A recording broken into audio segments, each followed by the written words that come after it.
Stormrise is a game you've probably never heard of. If you have heard of it, it's even more likely that you didn't play it. Or if you're like me, you spotted it at a Hollywood video, you rented it for the weekend, and you immediately regretted your decision. I mean, looking back on it, I'm pretty sure I only played like maybe 1 or 2 hours of the game before I took it back and rented something else. But after my End War video just popped the fuck off last year, I figured why not finally give it a fair shake 16 years later. So I'm Ice Cold Snake, and welcome back to Games We Skipped, the series where we take a look at the games that flew under the radar and went mostly forgotten. These games ended up overlooked by many, including me. But now, years later, I'm diving back in to see what we all missed. And that brings us to Stormrise, a console RTS or real-time tactics game that comes to us from Creative Assembly, with Sega publishing the title in March of 2009. Creative Assembly is of course well known for their work on the Total War series for PC, and Stormrise was their attempt to break into the console RTS market by innovating on the elements of strategy games. Rather than the traditional top-down camera, Stormrise would opt for a locked over-the-shoulder view of the units, similar to third-person shooters. There was also a focus on adding verticality to the levels, allowing troops to climb stairs and other objects to fight along rooftops, and requiring the player to gather information using units' line of sight. And to get around the limitations of controlling a strategy game with a gamepad, instead of, a keyboard with dozens of buttons within reach, they introduced the innovative Whip Select feature to allow for quick unit selection using the right thumbstick. All of this sounds great on paper, but it just sucked ass in practice. In fact, I realized while I was writing this that there are no videos, there's no wikis, there's no rambling Reddit posts, and there's not even a Steam discussion out there for me to reference for what the story or the gameplay of this game is about. So if someone wants to know anything about Stormrise, they're gonna have to go and do a full playthrough themselves, like there's some masochistic reviewer of shitty retro games.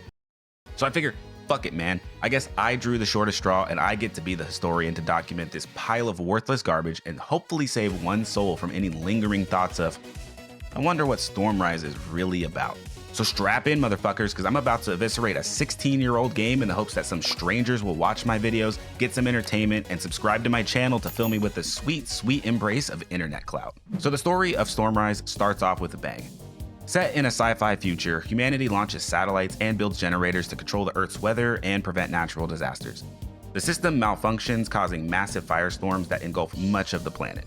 To save the human race, a group of government officials and military personnel stow themselves away in cryosleep inside of massive bunkers, while the general population are left to survive. Bucking the trend of nameless, faceless player commanders in RTS stories, we play as Aiden Geary. Geary witnesses the people left outside in the firestorms, and though he wants to save them, he knows he must enter his own cryosleep and leave them to their fate. Decades later, he's awoken by a woman named Ava over his comms, and Vantage and Huntsman, members of the Echelon, the new faction that formed from the leaders that survived in stasis. Geary discovers the other cryostasis pods are empty and all the other inhabitants are dead, and as they fly away, we see 2 members of the Psi faction, the group of mutated humans that survived the firestorms.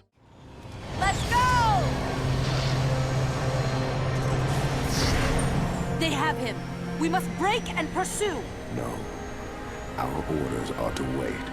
Soon, he will be needing us. So that's a really kick-ass and emotional opening scene. We get to see that humanity's fucked, the world is destroyed, and we get to see Geary's personality come through as he stares longingly into the eyes of the woman as she accepts her fate in the firestorm. And we can see that there's gonna be mechs and mutants.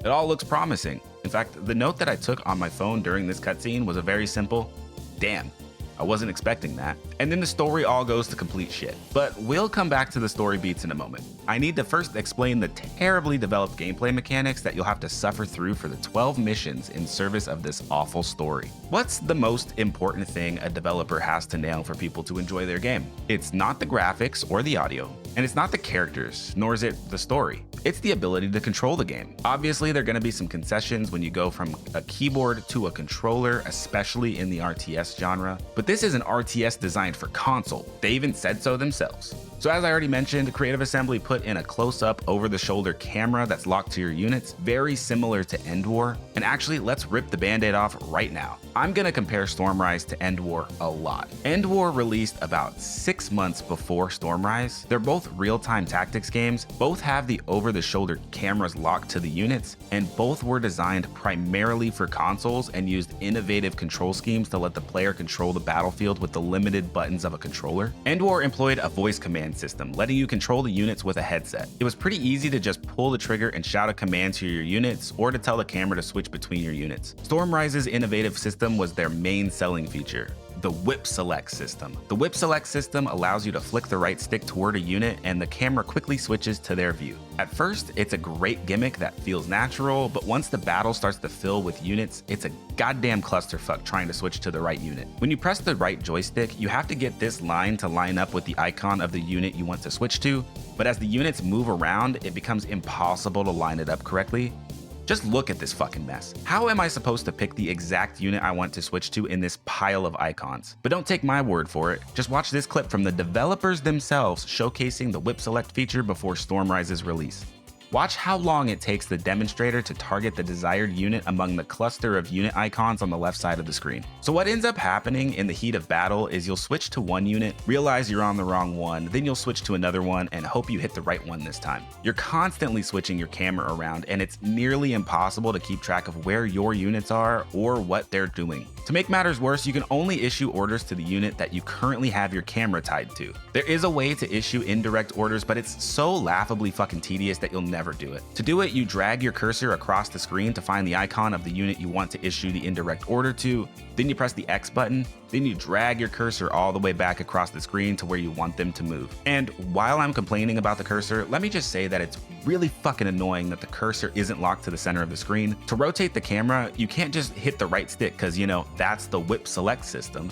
Instead, you have to drag the cursor all the way to the edge of the screen to start the rotation. Apparently, you can hold the right bumper to skip dragging the cursor, but I only learned about that during a loading screen on the 10th mission. And even when I tried it, it still sucks ass. End War and most RTS games for that matter solved this design issue by locking the cursor to the center of the screen, meaning the cursor functions pretty naturally with it rotating and snapping to your target. Using the right stick will let you rotate your view. All of this is pretty common and it feels like you'd expect, you know, sort of like a third-person shooter. But because Stormrise has this stupid-ass cursor system, you're better off just trying to jump around between units rather than banging your head against the wall trying to do indirect orders. The main problem with the whip select system and the indirect orders comes down to the amount of actions it takes to order your army around. The End War team was smart enough to limit the number of units on the battlefield to 12, and in a stroke of genius, they put these unit cards at the bottom of the screen. The cards give you information about the units at a quick glance, and they can be cycled through with the use of the D-pad to make switching between and issuing indirect orders pretty easy, unlike in Stormrise. Instead, in Stormrise, you can spawn in dozens of units. There are dozens of us. Dozens! Quickly filling your screen and overloading the whip select system with a disgusting pile of indecipherable icons. You can group up to 3 units together, but it's also laughably bad. Hitting the left bumper creates the group with one nearby ungrouped ally. Which one? Fuck if I know. It always seems to pick whichever unit is closest, except when it doesn't, and now you've got your tank grouped with a regular soldier. You can ungroup them, but it's just even more tedious than I'm willing to explain, and that should say something because I'll explain fucking anything. And there's no way to issue orders to multiple groups or all units at once. So be prepared to do the same orders over and over again, dragging that cursor back and forth across your screen, whip selecting around till you find that one unit that you haven't issued an order to. You just don't have the ability to control your troops in a meaningfully tactical fashion. Instead, your strategy just becomes amassing a massive army, spamming the left bumper and whip select to create as many groups as you can, and then moving them all together at once, one group at a time. Which I know is really common for RTS games, but the End War team also figured that out. Usually you don't have your whole army just going in to do things. You gotta like play around the objectives, and your positioning really matters. The whole UI in Stormrise is also an absolute joke. For some stupid fucking unknown reason, your own units don't have health bars. You can clearly see the enemy's HP, but not your own. You'll only know that your units are dying if you see the troops falling over. The Stormrise team couldn't even give the player a reliable map either. The minimap shows no relevant information about where your units are or where the enemy units are located or the status of objectives. And it only gets worse when you hit the button to open the tactical overview map. This thing is a flaming hot pile of pure fucking garbage. What the fuck am I looking at? How the fuck is this supposed to help me better understand the battlefield? You can't even move the cursor around on this map to tell your units where to go. Instead, the cursor just kind of snaps back to the center after you move it slightly, kind of like it's tied to the unit via a rubber band. Again, let's look over at End War. See the minimap here? It's all laid out with all of the relevant objectives on the map, each with their own call sign to make them distinguishable from one another. You can clearly and very quickly see the unit numbers and grasp who is who and what is happening. End War's overview map, known as the sitrep, requires the use of a special unit on the battlefield, the command vehicle, which means it's not always available to the player. And I know that's going to rub some people the wrong way, but it's a trade-off of more firepower versus strategic information and execution. And I like when games give you the ability to make a meaningful decision, especially in a game where information is so valuable, kind of like a strategy game. And at least End War lets you control your units from the sitrep, unless you're playing on PC because they somehow managed to fuck that up. In Stormrise, when you do finally get a feel for what you want to do on the battlefield, you'll issue your orders only for your units to go off in some random direction to reach their goal. Often the levels have these paths that only smaller units can fit through or jump over, meaning you can pretty much guarantee your army will split off from each other and half your force will run one direction while the other half runs right into danger. They also tried to have an emphasis on adding verticality to the levels, so you'll find your units can climb and jump on rooftops, shipping crates, or even go underground through collapsed car parks and climb up and down stairs. And once again, this all sounds great in theory, but you'll soon realize that the verticality is one of the most frustrating aspects of the entire game. Just look at this clip. My camera can't properly show me what my units are doing. I have no way of telling which unit I'm about to whip select to, and I have no way of telling the unit that I'm currently on to go up or down the stairs to go to the next objective. And to make matters worse, there are 4 or 5 floors with objectives on each floor. Each objective has its own marker to indicate it, but I could just not keep track of which objective marker was on which floor, especially not with the camera whipping all around. So eventually I discovered that I accidentally sent my commander group down to a lower level than my other troops and my commander died, meaning I failed the mission. And this is how I discovered Stormrise's terribly antiquated checkpoint system. There are no auto checkpoints throughout the level. Instead, you have to pause and click save to create your own checkpoint. If you forget to manually save your checkpoint and you fail an objective or your commander dies, you'll have to restart the entire mission over again. You'll be constantly saving in the later levels after maybe about 2 or 3 minutes or after you complete objective because God forbid you have to play any more of this game. When I discovered this awful checkpoint system, I turned the game off for the night, and it took me a few more nights before I could bring myself to keep playing it. And I only came back to Stormrise because of you guys, my subscribers and viewers that enjoy learning about terrible games that you probably skipped. Speaking of, if you're enjoying this video, help me out by clicking the like button below and subscribing for more videos. If you've got a game that you want to see me cover, let me know in the comments below. And I haven't even gotten into the line of sight and attack order issues. Anytime you press the A button, you're issuing a move order for your units. Even if you have an enemy icon highlighted, the A button is still a move order. In every other RTS, you'd expect this to be an attack order. Maybe the unit has to move forward into range to attack and they'll stay at the edge of their range, but Stormrise just says, fuck your common sense. Instead, your units are just gonna run straight up to the enemy in order to shoot at them. Be careful ordering your sniper unit to do anything. They might just run straight up into the enemy unit's grill and get wiped out. Instead, you're expected to just position your units and the units will do the shooting automatically at enemies in range. This is especially fucking annoying with the flying units. Naturally, flying units give you the best line of sight for commanding your units, but in Stormrise, they fly way higher than they should, making it really difficult to know where to tell them to move to or what their attack range is.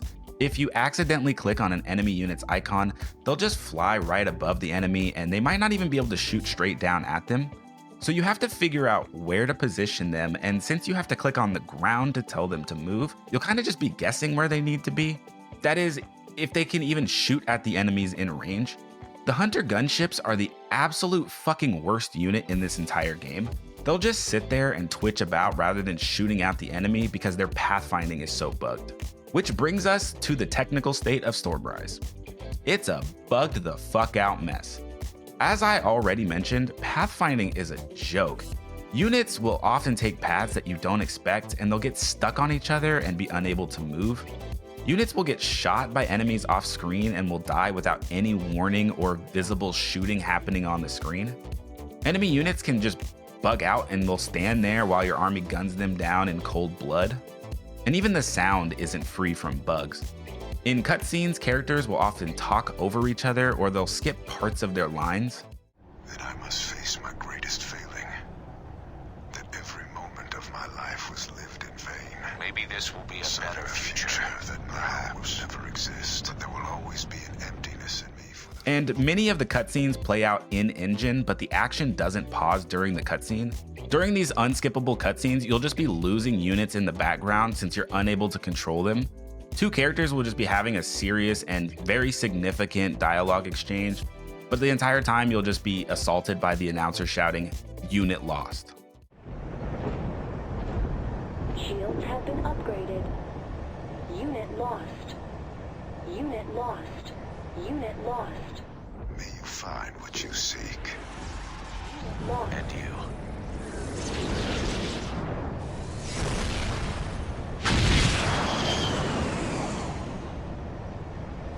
Unit lost. And you've seen the graphics. They are pretty bland. There's very little personality to the troops you'll be commanding. And that's not to say the artwork and the design isn't great. In fact, the mutated Psi units are pretty cool, honestly. The massive spider-like matriarchs that serve as walking artilleries and the imposing rift worms that are flying above the battlefield, they stand out as well-designed and interesting units, but they're just not used in the story in a way that's anywhere meaningful. Overall, the variety of the units is actually pretty good. It's one of the few things the game has going for it. But like I said, unfortunately, you just don't really need to use any of them during the campaign. Instead, you just need to spawn as many of the basic troops as you can in order to overwhelm the enemy, and you'll win every single time. Speaking of spawning in more units, it does the normal real-time tactics thing of having objectives on the map that you capture that gives you more points that lets you spawn in more units.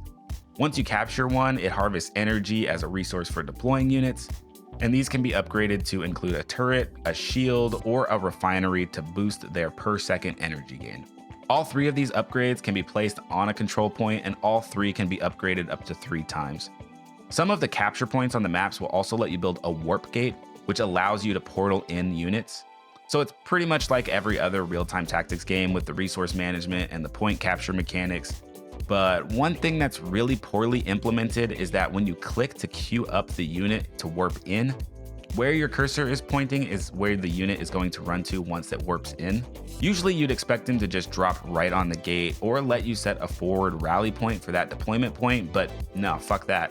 Instead, you'll accidentally send units across the map because your cursor is constantly moving all over the place as you frantically flick your way around the battlefield. So to interact with these capture points and warp gates, of course you have to whip select to them, meaning that they have their own icons.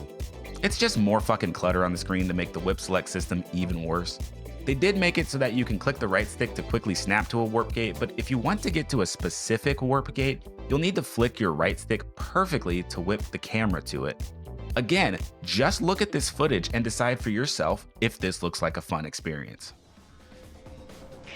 Rangers! Unit lost. Retracting crossfire! Turret has been built.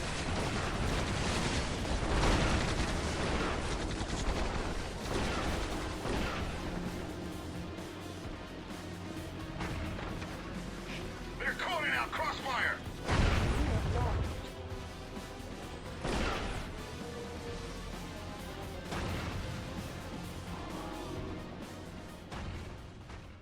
So now that I've ranted at length about the fucking terrible gameplay, is it at least in service of a good story? No? Earlier I talked about the emotional story setup and the introduction cutscene and how it all sounds really promising, but you know, I think it's time we just cover all the story beats, and yeah, I'm just gonna go into every single detail because no one else has, and this is gonna be a long rant.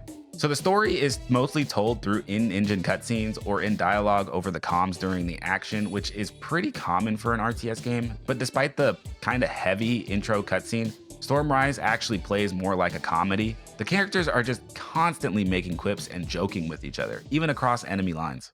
You know Yona? Yeah, I embarrassed myself years ago at a Federation of Peace conference. Came across as a real party girl, but she's a total prude. Hey! Can someone get me out of this piece of shit? Can someone else get me out of this piece of shit? The game is split into 3 acts with pre-rendered cutscenes separating the acts, and I have to give some credit to whoever directed these cutscenes. There's actually some good blocking going on and some good camera work, and with only a few exceptions, the cast delivers some excellent voiceover performance, except for the main character.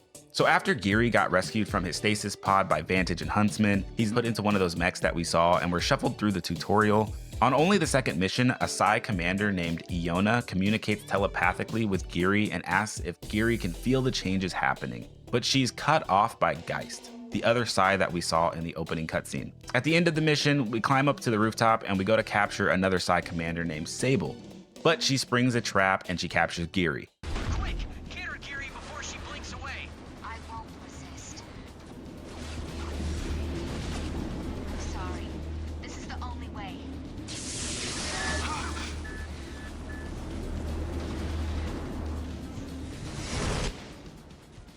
Then after a loading screen, we're woken up by Ava in the middle of a collapsed city alongside other Echelon troops, which begs the question, wasn't Geary just captured? And I actually got so confused by the order of events that I closed out to the main menu to read the mission descriptions and to see if I missed something. Then I went and I watched the recording footage and other people's footage online because I thought, surely I must have accidentally hit a button and skipped a major cutscene, but nope. There's nothing to bridge the gap between Sable capturing Geary and him waking up in the city. Makes no sense. So as the next mission ends, it turns out that Vantage was actually working with Iona and the Psy the whole time. Huntsman figures this out, so he abandons Vantage and Geary during an evacuation from an impending firestorm. So then the next mission just starts with you taking control of the Psy and fighting through some caves to get through monsters and through the Echelon. Then Sable and Geist show up and take Geary to their leader, but Huntsman crashes the party and Vantage allows herself to be captured. Or at least that's what they said in the following mission. Just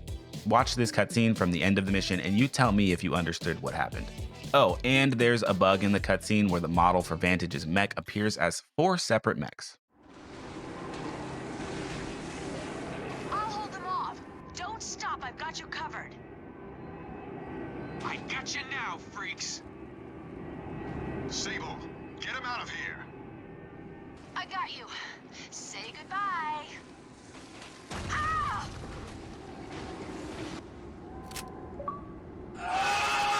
So after that mess, Geary wakes up in front of the Psy leaders and we discover that Geary is infected and he's undergoing some sort of change. He meets the main leader for the Psy, Meridian, and it turns out that she's the woman Geary saw from the opening cutscene. It also turns out that the Echelon have been building a new hibernation chamber in secret because they still can't control the firestorms, and the Psy are pretty pissed off about this and they're ready to take the fight to the Echelon. So the Psy team goes to save Vantage and they discover that the Echelon plan to use a biological weapon from an airship that's called the Eclipse that will make the world inhabitable again. But it will mean that the Psy will lose all of their mutant powers. So for the next mission, we destroy the Eclipse to bring an end to that plan. And then there's an assault on the Echelon base to capture the Chancellor of the Echelon and prevent the production of more Eclipse aircraft. Then Geist and Meridian double-cross everyone and set an Eclipse to overload and explode to wipe out the Echelon. In order to stop their plan, Geary has to get Ava up so that she can hack into the terminal. Reversing Eclipse overload sequence now. I'll need to work quickly or I'll risk detection. Detection?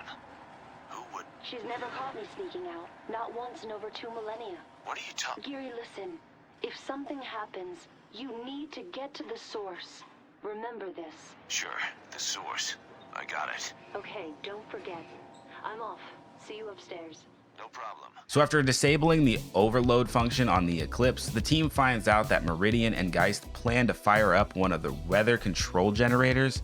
Then, like, out of fucking nowhere, Meridian just starts doing some crazy ass shit where she captures Ava and her hologram head shows up and it just starts spewing that Ava lied to everyone. Then for some fucking reason, she just starts going wild and hostile at everyone in the room. And, well, Huntsman puts it best. You're a fool, Geary.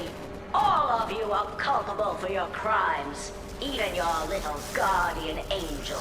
Time to say goodbye, my sweet. Ah! fuck was all that about? So from the Echelon base, the team moves forward by commanding an eclipse with the plan to stop Meridian, Geist, and Sable from firing up the Radix generator. The plan is to destroy the size Citadel with the eclipse's main cannon. And I'm just gonna admit right here, right now, this is where the game's tedium just really fucking dragged on me. It took me over an hour to beat just this mission alone, and I was dying over and over and over and over again, and it's just slow work moving forward to take out the anti-air turrets one after another to get the Eclipse into position. And when I finally get the Eclipse there to fire its giant Independence Day laser, this is the reward I got. You've done it, Geary. Coop, you're clear. Fire the Polaris Rift.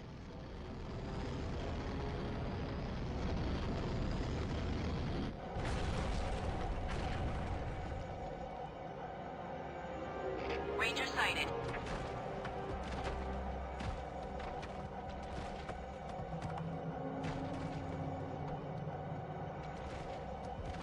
The freak show are bringing their Rangers. Rangers!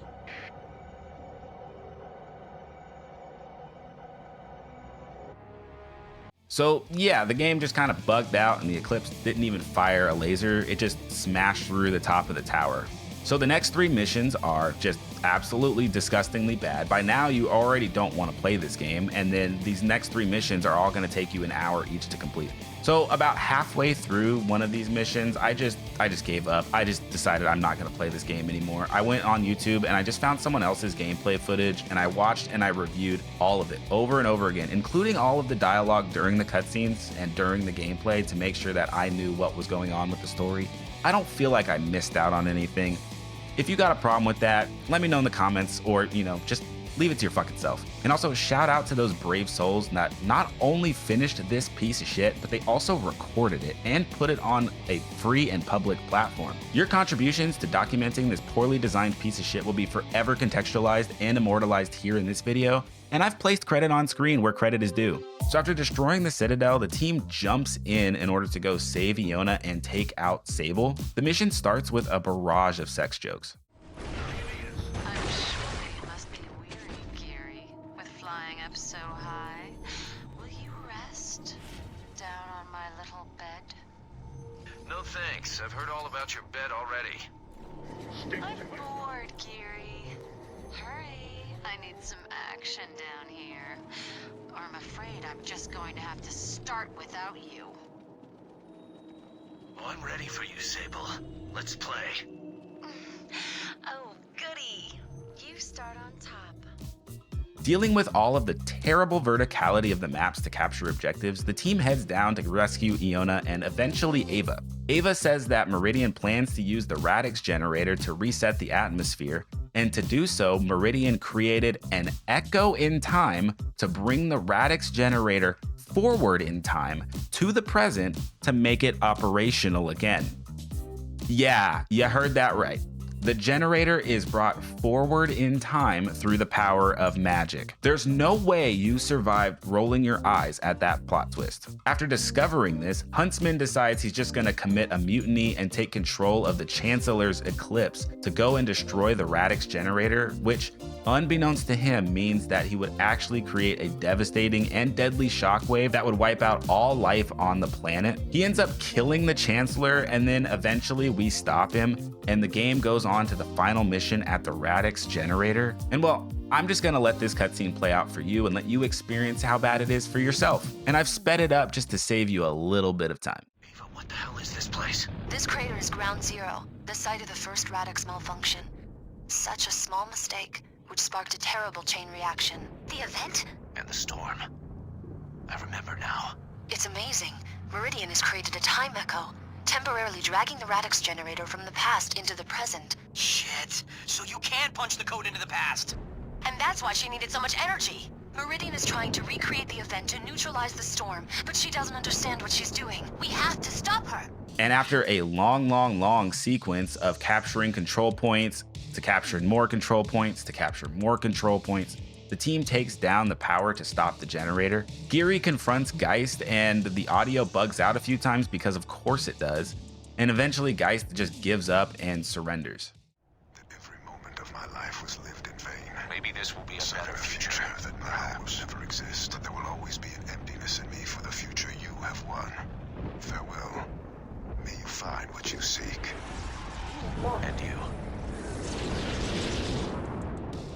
Geary and Ava head up to the control terminal for Ava to save the day.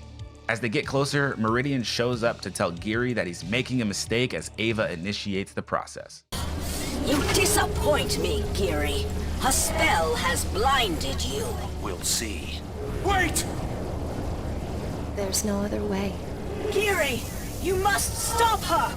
She bends the truth! Enough of your bullshit! You're the one who should be stopped! You fool! Restoration process initiated. Awaiting identification. Do you even know what she is doing? Palm scan confirmed. She would destroy everything just to hide her guilt. Get out of my head! You pathetic puppet. Look at yourself, Geary. You lack the courage to do what is right in front of you. Awaiting voice override sequence. Ha! You will die for nothing. You are too late. Ava. It begins! Paradise awaits! The time is now! Awaiting voice override sequence. What have I done? Executing restoration process. Returning to previous checkpoint. It's not possible! No!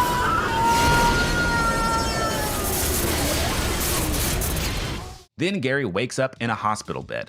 He overhears a TV broadcast with the Chancellor talking about how the newly created Radix generators will allow humanity to put a stop to the weather events and that this is our second chance. We can see that Geary's eye is healed, which means he doesn't look like Solid Snake anymore. And the Chancellor on the TV is introducing Ava as the professor in charge of the Radix project. Ava is in the room, but she refuses to let Geary ask his questions about what just happened with Meridian and the generators, and instead she injects him with a blue serum that she says will provide protection. Then she just leaves, and a news broadcast continues to explain that 5 bodies were found buried under the snow in Antarctica and, well, I'm just gonna let this roll. And questions of their origin have stirred vigorous debates within academic circles. Excavation of the site will continue this week in the hope of extracting the bodies ahead of an approaching storm front. Until then, their identities will likely remain unknown.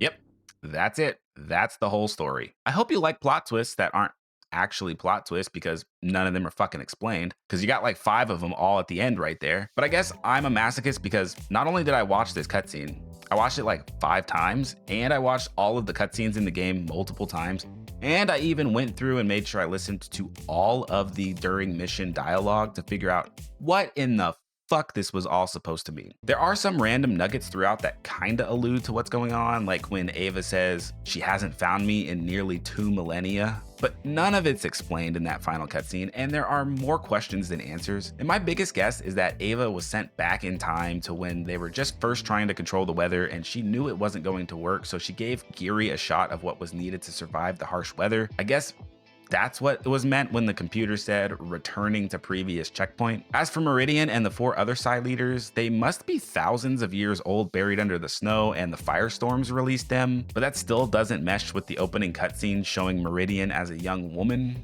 So clearly I have no fucking idea what happened or why. Like I said earlier, there aren't any websites or forum posts or videos talking about this flaming pile of shit.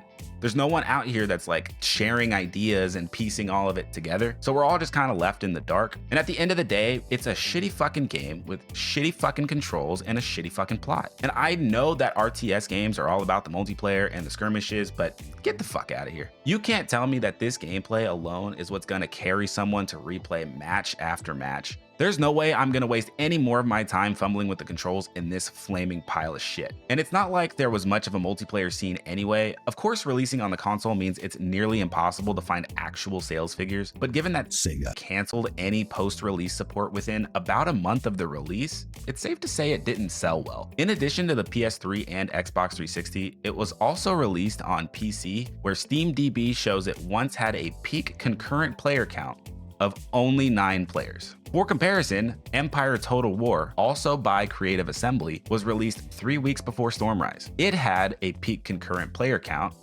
of 28,000 players. So let's be a little generous to Stormrise. It was released in that era where physical copies for PC were also an option, and maybe Steam only accounted for 1% of the total player count across PC and consoles. After all, it was designed for consoles. Even then, that's only about 900 players. And I don't know how much more generous we could be here. Even if we multiplied that by 10, that's still only 9,000 players. That's not a lot of people. No one played this piece of shit. You probably never even heard about it until this video. The reviewer outlets couldn't muster anything higher than 2s or 3s for this atrocity, this abomination of mankind, this loathsome fucking wretch. No one that actually played Stormrise would recommend anyone else suffer through the torment and the physical toll of consuming this piece of filth. That is, unless the person they're recommending it to is some masochistic, nostalgia-drunk, self-loathing, stubbornly contrarian, middle-aged retro game reviewer that's digging through the bargain bin of history to find the games that we all skipped.